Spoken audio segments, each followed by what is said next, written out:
Hi, I'm Peter. My wife and I own a couple hundred acres of old agricultural land in central Maine. And this is land we picked up 15 years or so ago and had a lot of fun over the year with some little farming operations and camping and kids growing up and recreation. But the kids grown up, moved away, and what's next? So last year we put it on the market and got a nice cash offer, but it was going to a developer. And as we talked it over, we just could not resign ourselves to seeing that land having 35 houses on it. So so the big question has become what happens next. And so we've got 3 initiatives that I'd like to achieve this year. And I'm going to make a little log of it and have it out there if it's of interest to anyone. So the 3 goals are: number 1, let's look into camping slash glamping for the year, and really what I'm looking for is 6 tent platforms, and I'll get some nice bell tents for them, and composting toilets, and let's see what happens and if there's any interest. The land is our property is halfway between Boston and Acadia National Park, so there's a lot of traffic in the summers, and it's a wonderful stopping place, close enough to the highway for access, but far enough away to feel like you're really out in the wilderness. The second piece we want to look at is some little agricultural projects. And I'd like to explore woofing, which is the worldwide opportunities on organic farms. I've got a couple of kids that have worked their way around New Zealand woofing and had wonderful experiences and some not so good experiences. But I think that would be fun to host and have some young people come in and have an opportunity to share experiences and learning opportunities and have a little help on the farm. And then the third is has to do with the Natural Resource Council of Maine. And there's a national program, Natural Resources Conservation Service, and what they do is have cost-sharing programs. So you look for programs on their list that overlap with the interests of your particular farm, and you make an application and submit it, and if you're approved, then you finish the work and they come in and they'll help defray some of the cost of that project once it's done.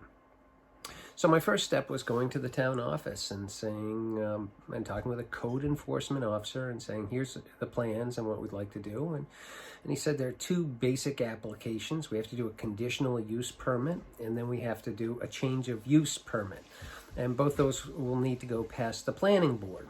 And all of our land abutters will need to be made aware of the changes, and they have an opportunity to come to the planning board meeting, and if they've got concerns or comments, they have an opportunity to voice them. So what the town is concerned about is, number 1, appearance. Number 2 is facilities. What happens with sewage? What happens with waste and codes?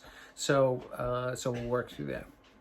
I did email our lawyer, and I said, hey, my wife and I are looking at this project, and what should we be concerned about? And I'm wondering if we need a legal entity to do the business inside, and also what are the liability issues we might want to be aware of.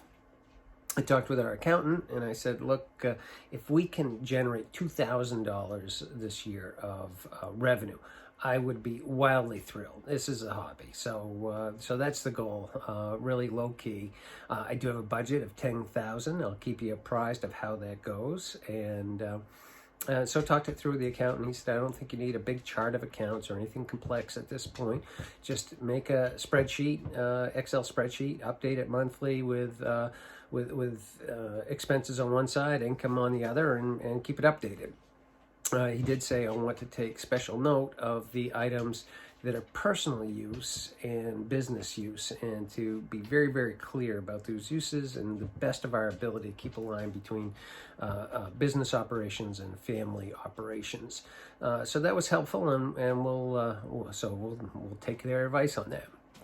And so what I did for the Natural Resource Council this week is they have 2 application deadlines, one at the end of February and one at the end of August. Well, it's first week of February now, 2023, and the one at the end of February has to do with a forestry management. So I have dusted off the forest plan. We've got 93 acres in tree growth, which gives us a tax break. And we last updated that in 2017. It has to be done every 10 years. And there's some work there. There's between 25 and 50 acres that will need some forest management happening of taking out some mature timber and freeing up younger growth so it has more room to thrive. And so there's a competition for resource in the forest, and so what you want to do is manage that so that the strongest so that the best formed trees and the types that produce money have an opportunity to grow. So I want to get a forester out there this year and walk through there and see what projects we have on tap for 2023. So I will keep you in the loop if you're interested, and we'll see how the adventure goes.